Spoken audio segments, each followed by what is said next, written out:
The rain had stopped just moments ago, but the sky still sagged under a blanket of gray, its heavy silence stretching across the long road that cut through the forgotten edge of town. Highway 12 wasn't a place people visited. It was a place they passed through quickly, with windows rolled up and radios louder than the thoughts they were running from. There, at mile marker 109, sat the Copper Spoon Diner. It hadn't changed. In 30 years, peeling red trim on whitewashed siding, neon open sign flickering half-heartedly in the window. The wind tugged at the rusted bell above the door as it creaked open. A tall man stepped inside. Broad shoulders, simple black jacket, cargo pants speckled with dried dust. His boots were heavy, quiet. He didn't look around, didn't search for faces, just walked slowly like he had nowhere left to be in a hurry for. Dwayne Johnson moved like someone carrying more weight on the inside than out, though the world always mistook it for muscle. No one noticed. A waitress in her 20s, gum clicking between her teeth, glanced up and then back down at her phone. Two truckers talked about engine parts at the bar. A man reading the paper didn't bother to look up. Dwayne slid into the last booth near the window, the kind that let you see everything but kept you hidden behind the reflection of the world outside. He placed his hands on the table gently, as if the glass might crack. The silence around him wasn't uncomfortable. It was earned. The waitress, name tag reading Lana, finally wandered over. "You eaten or just need a break?" she asked. Tone neutral, eyes tired. He smiled faintly. "Just coffee, black, if that's all right." She nodded, scribbled without looking. "You got it." Then she turned. He watched her go. The corners of his mouth held the hint of something, a smile, that never fully arrived. He leaned back, letting the silence wrap around him again. Outside, the clouds moved slowly across the sky like thoughts that couldn't settle. Dwayne let out a breath he hadn't realized he'd been holding. The booth was cold. The leather cracked. The table bore initials from someone who probably loved someone else once. He ran his thumb over the letter J, then over M. He remembered being 17, broke, hungry, and sitting in a booth just like this with a mom who worked 3 jobs and a bag of hope she could barely carry anymore. That boy never imagined becoming him. The door jingled again. A breeze followed. Someone coughed. The diner moved on. Lana returned. With a steaming mug, she set it down gently, and for a moment their eyes met. "Need anything else?" she asked, softer this time.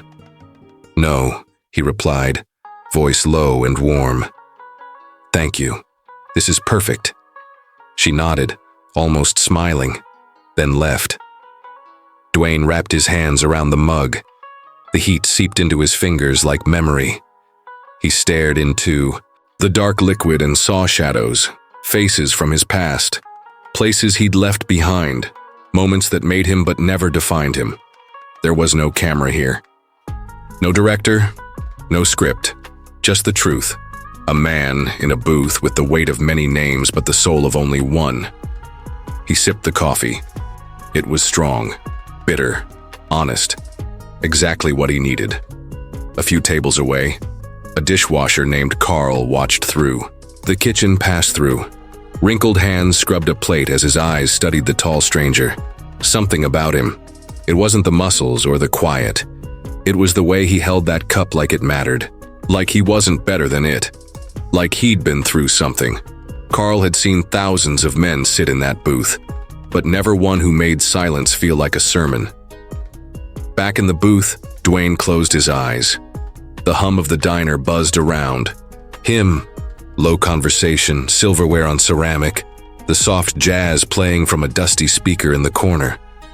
But none of it disturbed the peace he'd found in simply being unnoticed.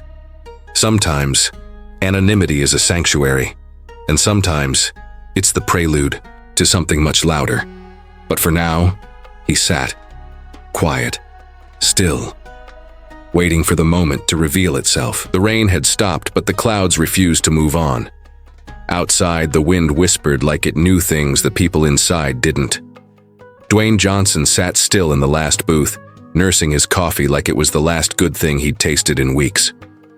Around him, the diner breathed its usual rhythm, sputtering neon light, clinking dishes, half-hearted conversation. But beneath that rhythm, something subtle had shifted. It started with a whisper. "Doesn't he look familiar?" murmured Lana, now wiping down the counter, her phone tucked away for once. Marcy, the other waitress, squinted across the room. "Maybe a wrestler? Or one of those action movie guys?" "Too quiet to be a movie star," Lana replied. "They usually let you know they're famous." At the back near the kitchen pass-through, Rick, manager order barker, king of his own narrow kingdom, overheard. A tall, lean man with too much pride for his paycheck, Rick ran the copper spoon like it was a five-star operation instead of a time capsule. And he didn't like anything he couldn't explain. He narrowed his eyes at the man in the booth. Guy comes in, orders just coffee, hasn't said 5 words since he sat down. "What's he doing here?" "Resting, maybe," Marcy said. "Careful." Rick scoffed. "Rest somewhere else." Inside the booth, Dwayne watched the rain return, slowly, tapping the glass like it wanted to come in. He wasn't listening to the voices, but he could feel them. Subtle shifts in energy, the way eyes lingered too long, the temperature of a room changing without touching the thermostat. He'd lived a life where attention was currency. Fame didn't come quietly, but here he wasn't trying to be known, just remembered by himself. Across the diner, Carl, the elderly dishwasher, dried his hands and leaned on the counter's edge, eyes fixed on the stranger. 80 years of life had taught Carl how to read posture like a book, and Dwayne's shoulders, though wide and strong, carried something unspoken, grief maybe, or memory. Carl didn't speak often, but he noticed what others missed, that the man held his cup like it was sacred, that he didn't fidget or scroll or glance at the clock. He was fully there, and yet not. Lana walked back over, refilling his mug without asking. "Coffee's on the house today," she said, smiling softly. Dwayne looked up, genuinely surprised. "You don't have to do that." "Maybe not," she shrugged. "But I want to. You look like someone who could use it." He held her gaze. For a second longer than usual, long enough for her to feel it like warmth from a fire you didn't know you needed. He gave a small nod. "Thank you, Lana." She blinked. "How'd you know my name?" He pointed at her name tag, half hidden beneath a loose lock of hair. "I notice things," Lana smiled again, this time with a little wonder. "Most don't." Rick was watching now, frowning. He stormed over, grabbing a damp rag and pretending to clean the next table. "You planning on camping here all day?" he asked, sharp. Dwayne didn't look up right away. When he did, it wasn't confrontational, just steady, just needed a place to breathe. Rick chuckled dryly. "There's cheaper places to breathe than my booth." Lana stepped in. "Rick, no, Dwayne said gently, still calm. "He's right to ask." He stood slowly. Even with the weariness in his bones, his frame seemed to fill the space. Not in arrogance, but presence, like someone used to taking responsibility, even for things that weren't his fault. "I'll finish up and be on my way." Carl stepped out from behind the counter, drying his hands. "Let the man sit, Rick. World's hard enough without throwing folks back into the storm." Rick rolled his eyes. "This isn't a charity." "No," Carl said, "but it's still a diner, a place to rest. That used to mean something." Dwayne nodded toward the old man. "Thank you." Rick hesitated, then scoffed, muttering as he walked away. Lana stood beside the booth for a moment longer, unsure what to say. Dwayne gestured toward the seat across from him. "You ever been to LA?" She blinked. "Why?" "You've got that look," he said, a soft smile breaking. Through his eyes pointed west, heart still deciding. Lana sat just for a second. "I want to go someday." "Then go," he said simply. "Even if you fail, even if it hurts, go." She looked at him, searching. "You've been?" He nodded. "And I've left. But I never regret going." The rain came harder now, a low rumble in the distance. In a forgotten diner on Highway 12, a man with no name reminded a girl with dreams that silence doesn't mean absence, and kindness never goes unnoticed. The afternoon light had dimmed to a gray wash as clouds thickened. the sound of soft rain now a steady hush against the windows. Inside the diner, the air held its own kind of pressure, unseen but heavy, like the moment before thunder breaks. Dwayne remained still in his booth, sipping slowly from the cooling cup in front of him. He wasn't hiding. He just didn't want to be noticed for the wrong reasons. But sometimes, not needing attention is what draws it.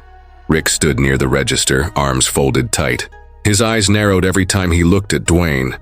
A man like that, broad, composed, unnervingly calm, made Rick uneasy. He didn't trust quiet. Quiet, to him, meant secrets. And secrets didn't belong in his diner. With a loud scrape of his shoes on the floor, Rick crossed the room. "This booth is for paying customers," he snapped. Dwayne looked up. His eyes met Rick's. Not sharp, not defensive. Just present. "I paid for the coffee," he said evenly, his voice deep, carrying a warmth even when restrained. "But if you need the booth, I'll move." He made a motion to stand. Rick stepped, closer, towering over the table now. "That's not the point. You've been here an hour, sitting, watching. Folks don't do that without a reason." Dwayne paused halfway in rising, sensing the eyes now starting to shift in his direction. Couple near the window stopped mid-bite. A man at the bar turned slightly on his stool. Lana moved fast from the counter. "Rick, he's not bothering anyone." "Did I ask you?" Rick barked, not taking his eyes off Dwayne. The room tightened. Dwayne stood fully now, towering but not imposing. His hands remained loose at his sides, his face peaceful, unwilling, to add fuel to an already reckless spark. "I don't want trouble," he said quietly. "I'll go." "You damn right you will," Rick muttered, puffing himself up as if pushing out pride like smoke. But Dwayne didn't answer. He just nodded slightly to Lana and turned to leave. No argument, no drama. Just a gentle shift of weight and a step toward the door. That restraint, so rare, so jarring, left the room more shaken than if he'd shouted. The bell over the entrance jingled as Dwayne opened the door, letting in a cold gust of wind. The scent of rain followed him. He stepped into it like someone who had done this before, walked out of places that never let him explain, never asked who he was beneath the skin, the fame, the silence. The door shut behind him. Inside, silence lingered. Rick cleared his throat, triumphant, and turned, back to work. But nobody moved. Carl stood at the kitchen's edge, still holding a towel in his hand. He hadn't spoken, hadn't interfered, but his eyes had followed every word, every breath in that confrontation. There was something about the way the man had moved, the quiet dignity, the absence of ego, the pain, unspoken yet thick in the air around him. Carl had seen that before. A long time ago, in a different town, in a different life, he'd known a young soldier home from war. The same silence, the same heavy grace. Back then, people had judged that young man too, said he was strange, distant, too quiet for comfort. They hadn't known the weight he carried. Carl swallowed hard and looked back at the rain beyond the window. Dwayne walked with long, slow strides, unhurried even now. But there was an ache in his movement. Not physical. Older than that. Like a man used to leaving before he could be asked to stay. Rick returned to the counter, muttering about freeloaders. But no one laughed. No one agreed. Lana wiped down the booth, slower than usual. Her hands moved in circles, trying to erase something more than just coffee rings. Outside, Dwayne paused by the hood of his car. He stood still as the rain began to fall heavier, drops beating on the leather shoulders of his jacket. He didn't flinch, just looked up toward the sky like it had asked him a question only he could hear. In the diner, Carl placed the towel down gently and returned to the sink. But his mind wasn't on dishes. It was on the stranger with the worn face and kind eyes. The man who didn't defend himself, not out of fear, but out of something harder. Choice. Carl knew what that kind of strength cost. And he wondered, just for a moment, if the world would ever slow down long enough to see the difference between someone dangerous and someone deeply, profoundly hurt. The rain blurred the window, and through it the silent stranger disappeared into gray. The diner had long emptied. Only the hum of the refrigerator and the slow drip of a faucet filled the space now. Outside, rain traced slow rivers down the windows, catching the glow of a tired neon sign that read "Open," though the place was anything but. Carl wiped his wrinkled hands on his apron, the motions automatic, decades deep. He moved from table to table, checking for stray dishes and wiping up the remnants of another day. At Dwayne's booth, something made him stop. A napkin. It was folded in half, resting near the coffee cup as if left with quiet purpose. Carl picked it up and unfolded it gently. Ink bled slightly at the edges, the letters written in a firm, deliberate hand. Kindness echoes louder than pride. Carl stared at the words for a long moment. There was weight in them, a soft gravity that pulled him backward, not just through the night, but through years. His fingers trembled as he sat down in the same booth, napkin in hand, the seat still holding a trace of the stranger's presence. The rain outside deepened, and so did Carl's thoughts. It had been decades ago. He was sure of it now. A storm had swept through the outskirts of his hometown. Trees downed, roads flooded, lives paused in the grip of something bigger than all of them. Carl had been a younger man then, but not so young that life hadn't already taught him to fend for himself. His truck had stalled near the bridge. Rain poured. Sideways. He remembered crawling under the hood, cursing into the wind, hands numb, hope fading. And then, footsteps. A boy, no older than 15, maybe 16. Tall for his age, strong-looking, with sharp eyes and a sweatshirt 2 sizes too big. He had no umbrella. Just a quiet resolve.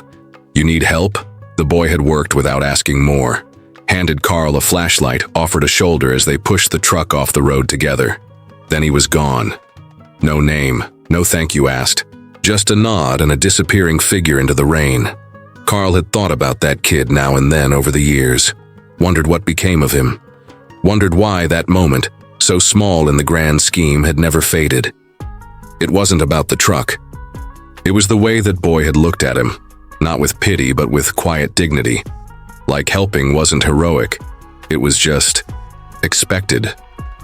Carl looked down at the napkin again. Kindness echoes louder than pride. He rose slowly, joints protesting, and made his way toward the front. Lana was at the counter, hunched over her phone with earbuds in, scrolling through something. The glow lit her face in soft pulses. "Lana," he said, voice gravelly from hours of silence. She pulled an earbud out. "Yeah? That man earlier, Dwayne, you said his name was?" She hesitated, then nodded. He didn't say it, but I think it was him. "Did you get a picture or something?" She glanced around, then unlocked her phone, turned the screen to him. A short video played. Just a few seconds. Dwayne sitting quietly, looking out the window. Rain dripped behind him. He seemed lost in thought, unaware or uncaring that she was recording. Carl leaned in, his breath caught. It wasn't the size or the face that struck him. It was the eyes, same sharp stillness, same quiet watchfulness. His hand trembled as he reached for the counter to steady himself. "I think I know who he is," Carl whispered. Then louder, as if saying it might summon understanding, "I knew him." Lana frowned. "What do you mean, like you met him before?" Carl nodded slowly. "Long time ago. He helped me, a boy in a storm, just like that. Same presence, same peace." Lana stared at him, then back at the video. Her voice softened. "Maybe he came back to make sure the world still needed that kind of help." Carl held the napkin up once more, reading the words like scripture. Kindness echoes louder than pride. Rain tapped louder against the glass. The neon flickered once and stilled, and inside, 2 people stood in quiet awe, slowly realizing that not every stranger who walks into your life is a stranger at all. Some are echoes, and some are reminders of who we used to be, and who we still have time to become. The rain had returned, a soft drizzle tapping the tin roof of the diner like fingers searching for memories. Inside, the lights were dimmed low. The last of the evening crowd had gone home. Carl, the dishwasher, sat alone at the counter, a single napkin crumpled gently in his rough, work-worn hands. On it, scribbled in firm, slanted ink, were 7 quiet words. Kindness echoes louder than pride. Carl stared at the phrase, heart caught in a strange "Sheh." There was something in those words that cracked open the vault of time, something familiar, not just in meaning but in the rhythm of the handwriting itself. He turned slowly in his seat, eyes drifting to the far booth where Dwayne Johnson had sat only hours ago. The man had barely spoken, had ordered coffee and a slice of pie, had nodded politely, smiled softly, but there was a gravity to him, a stillness that pulled at Carl's memory like the scent of rain pulling up dust. "Hey, kid," Carl called out gently to the young waitress clearing the last of the tables. She looked up, surprised. "Yeah, Carl?" "That man who was sitting there," he nodded toward the booth. "Did you get his name?" She shook her head. "No, but I took a little video. Thought he looked familiar." She slipped her phone from her apron pocket, her fingers tapping quickly before she turned the screen toward him. The video played, a 5-second clip. Just Dwayne, lifting the coffee cup, looking out the window, the flicker of a frown and the weight of 1,000 unspoken words behind his eyes. Carl's hand trembled. He whispered, I know who he is." The girl furrowed her brow. "Wait, seriously? Like, know him? Carl leaned back, eyes glossy with the sheen of distant memory. He inhaled, deep and slow, as though gathering air from 30 years ago. 1989, he said. Storm like tonight, only meaner. Wind cut like glass. I was younger, but already broken. Car had blown a tire right out there. He nodded toward the rain-slick road outside the window. No phone, no help, no one around. The girl listened, drawn in by the quiet thunder in his voice. I tried to fix it myself, slipped, busted my wrist, sat there for what felt like forever, soaked cold. I was about to give up when this kid comes walking up the road. Hoodie soaked through, shoes worn down to the bone. Looked like he hadn't eaten in a day or two. Carl's voice cracked. He asked if I needed help, didn't hesitate, just got down in the mud, turned the lug wrench like he'd done it 100 times. Never asked for a thing. I offered him money, food, anything. He just smiled and said, Carl. Swallowed. One day, maybe you'll help someone else. Then he walked off into the rain, just gone. He turned back to the phone, watching the man in the video again. I didn't know who he was for years, Carl said. Not until he got famous. But even then, it wasn't about the face. It was the way he moved. That quiet strength. That stillness. That's him. That was him back then. The girl's eyes were wide. You're saying that kid, that was Dwayne Johnson? Carl nodded slowly. He never forgot where he came from. That's why he sat here quietly. No show, no press. Just a man trying to feel the earth under his boots again. A pause settled over them like the fog outside. Then Carl pushed back his stool, rising with the resolve of a man whose memory had handed him a second chance. I never said thank you, he murmured. Not really. Not where it counted. The waitress blinked. What are you gonna do? Carl smiled, something gentle and fierce in his face. I'm going to find him, he said. This time I'm going to make sure the world knows who he is. Not the actor, not the star. The kid who changed my life in the rain.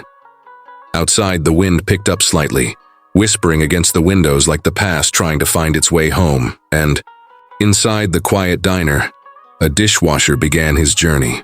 Not of miles, but of heart. The kind Dwayne Johnson had sparked long ago under a broken sky and a borrowed chance. The hum of the old fridge was the only sound that dared interrupt the silence of the break room that morning.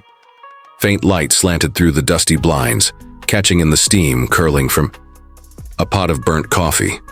A donut box lay open, yesterday's leftovers going stale. It was too early for most, too quiet for comfort, but not for Carl.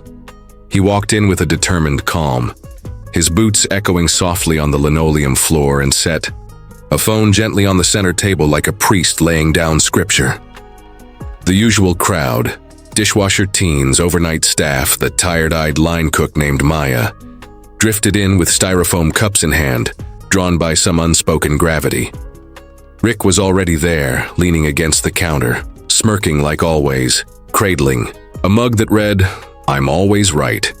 His laugh, loud, dismissive, ricocheted off the metal cabinets when he saw Carl. "Oh, look who found his backbone," Rick said. "You want to finish what you started yesterday? Let's get it over with. I've got pancakes to flip." Carl didn't blink. He glanced around the room. "Everyone, just give me 5 minutes. You need to see this." He tapped play on the phone. The screen lit up. A shaky video, the kind people shoot when they're not supposed to. Grainy footage from a back corner of the restaurant. The angle caught the booths, the pass window, the staff gathered after hours. And there, unmistakably, Dwayne Johnson, hoodie pulled low, bus tray in hand, stooping to wipe down a table. Silent, patient, invisible. The laughter on the video wasn't funny anymore. Rick's voice came through, cruel and unfiltered. "Hey Hercules, how about you lift your way into a personality?" The room had laughed then, on screen. Some of them laughed in real life too back then. But now, it hit different. Another. Dwayne bent over a sink, hands red and raw. No complaints, no name drops. Just work. And then the video cut again. This time, it was the moment from yesterday, Carl standing up, Rick barking insults, the echo of Dwayne's voice low, steady. "You don't know me. That's okay. But you should have treated me like you do." The video ended. The room felt like a confession booth. Rick's chuckle was strained now. "Okay, so what? He's famous. Boo-hoo. He didn't say anything. He played along. If it mattered that much, he should have said who he was." "No," Carl said. His voice didn't rise, but it thickened with something heavier. "That's not what matters." He stepped into the center of the room. Everyone's eyes followed. He didn't say anything because he didn't need to, because he wasn't here to be treated different. He came here just to work, to remind himself of something, or maybe to remember what people are like when they don't want anything from you. He looked down at the phone, then back up, scanning their faces. Maya wiping a tear. The new kid with the mop frozen mid-step. "You all saw a dishwasher," Carl continued, voice gentler now. "You saw hands and sweat and silence and thought that made him small. That made him safe to mock.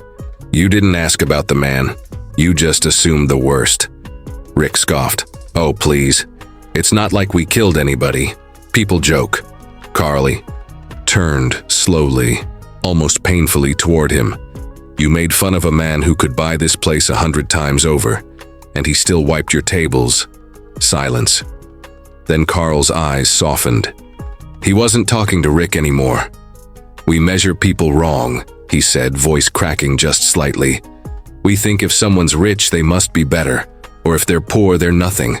But I've never seen a man work harder for less thanks, or take more insults with more grace. That was dignity, that was strength." He paused, breathing slow. Humility isn't weakness. Sometimes it's the loudest strength in the room. A chair creaked as someone sat down hard. A sniffle came from the back. The waitress, Lila, held her phone in her lap, recording quietly, eyes rimmed red. "He didn't embarrass you," Carl said, turning back to Rick. "You did that to yourself, and I think maybe the rest of us did too, because we laughed, or stayed quiet and we should have known better." He stepped back, the weight of his words hanging like smoke. Rick didn't speak again. Not out of guilt, not out of grace. Just silence. The kind that follows when the air gets too honest. Leela's hand trembled slightly as she stopped recording. Her thumb hovered, then clicked post. A caption beneath the video. "This is how we learn. Thank you, Dwayne." The break room door swung softly behind Carl as he left, each step measured, like a man who had carried someone else's burden and now set it down. Not with anger, but with understanding. Behind him, the room changed. Quiet, hushed, and slowly, like dawn light creeping. Over mountains, reflection began. The video bled across the internet like a quiet storm. No marketing push, no viral stunt. Just truth whispered loud enough to echo. A break room speech, a waitress's trembling voice behind a camera, a man, washing dishes who turned out to be Dwayne Johnson. The clip cracked through cynicism like sunlight through old blinds, and suddenly, the world was listening. Dwayne saw it on his phone in the solitude of a morning gym session. Sweat on his brow, dumbbells resting at his feet, the familiar burn in his muscles. But the moment he heard Carl's voice again, tired, sincere, unwavering, he froze. The weight room faded. The world narrowed to the grainy video, and the look on Carl's face. Part shame, part dignity, all heart. He didn't cry, but he stopped breathing for a second. By late afternoon, a black SUV rolled up to the curb outside the little diner that still smelled like fryer oil and years of too many stories. It paused there, idling under a canopy of quiet clouds, before the door swung open and Dwayne stepped out, wearing all black, save for the brown scuffs on his boots from the last time he'd stood in that parking lot. He didn't walk in.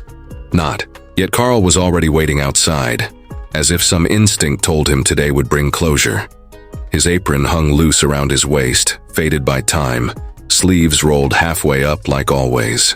His hands were still stained with syrup and grease, but when he saw Dwayne, they rose. Slow, uncertain. Dwayne didn't speak. He simply crossed the space between them and pulled Carl into a firm, quiet hug. Carl's shoulders shook. His breath hitched like a man finally exhaling 30 years of being overlooked. Dwayne squeezed tighter. No words, no speeches, just two men holding something sacred between them. Respect. When they parted, Dwayne looked him in the eye and nodded. "You held the line," he said, "and you changed everything." Carl chuckled through the wetness in his eyes. "Wasn't trying to change the world, brother. Just trying to do right by one man." That's how it starts. Inside, the diner had gone silent the moment the SUV pulled up. Staff peeked from behind doors, hearts pounding with equal parts awe and guilt. Lila pressed her palms together like she was praying. Maya turned off the fryer mid-order. Even the bell above the door dared not chime. Rick wasn't there. News had reached him before Dwayne did. The owners, watching their public image burn from thousands of retweets and duets and think pieces titled "Humility Has a Face Now," had let him go that morning. No ceremony, just a box, a walk, and an empty silence where his laughter used to be. By evening, the diner had new paperwork on the way. Dwayne didn't buy it to make a statement. He bought it because it mattered now. Because places like that shouldn't just feed people. They should feed who people are, but he had one condition. "Keep Carl as head of the house," he said, standing with the new management in the same spot Rick once mocked from. "He's the reason this place still has a soul. Don't touch that." Carl tried to laugh, but the sound came out broken. He wiped his eyes with the corner of his apron, clearing tears like oil from a windshield. "I waited a lifetime for someone to believe in me like that," he whispered. "You earned it every day you showed up," Dwayne replied, voice low but rich with certainty. Outside, the clouds had broken, letting just enough sunlight through to cast long golden lines across the sidewalk. The paint on the sign would change, the booths would get replaced, the fryer would be cleaned, and the menu would carry a little more heart. But one thing would stay: an old man with a backbone of quiet fire and a memory of a time when one man's humility turned a whole world back upright. And Dwayne, he left. Again, not in fame, not in flash, but in peace. Because some comebacks don't need noise, they just need home. The neon buzz was gone. In its place, a new sign hummed gently in the morning breeze. "Carl's Diner, where kindness is served." The script was simple, hand-painted, just a little crooked, imperfect, in a way that made it human. Real. The windows gleamed now. The booths were reupholstered in deep navy, the counter polished to a soft shine. But the smell?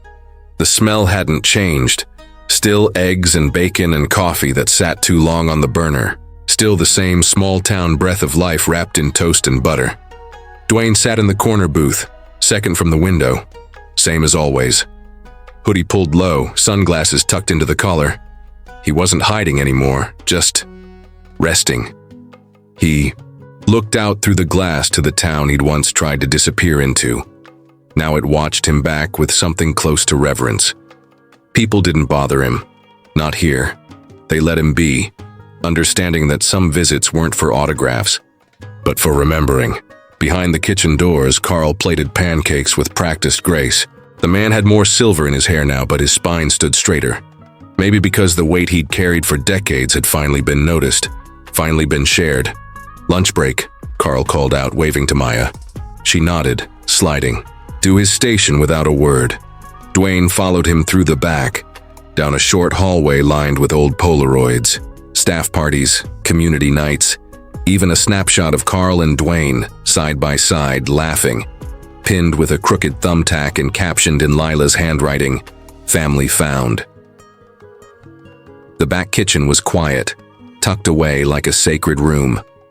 2 stools and a tiny table, a pot of black coffee, no cameras, no scripts. Just 2 men, bone-tired and full of stories.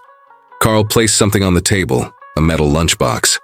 Red, faded, corners dented, latch rusted. Dwayne raised an eyebrow. "What's this?" Carl didn't speak right away. His hands hovered over the box like it held more than food. He unlatched it slowly, the old metal creaking like a memory stretching its limbs after a long sleep. Inside, wrapped in wax paper, was a peanut butter and jelly sandwich, cut diagonally, crusts left on. Dwayne stared at it. Carl's voice softened. 1989. You gave me one of these when I was working double shifts and hadn't eaten in a day and a half. You were just a kid with a full backpack and a bigger heart. Said your mom packed extra, but I knew you were lying." Dwayne exhaled, a slow, breathy laugh caught in his throat. "You remember that?" "I never forgot." Carl's eyes were already glassy. "That day I went home, looked at that sandwich like it was a 5-star meal. I didn't cry then, but I wanted to." Dwayne picked up the sandwich, hands gentler than they'd ever been on a barbell. His throat tightened. "I didn't think it meant that much." It did. It fed my stomach then. But now? Carl leaned back, watching Dwayne the way a father might watch a grown son return home. "Now you've fed my soul." Silence settled in like old friends.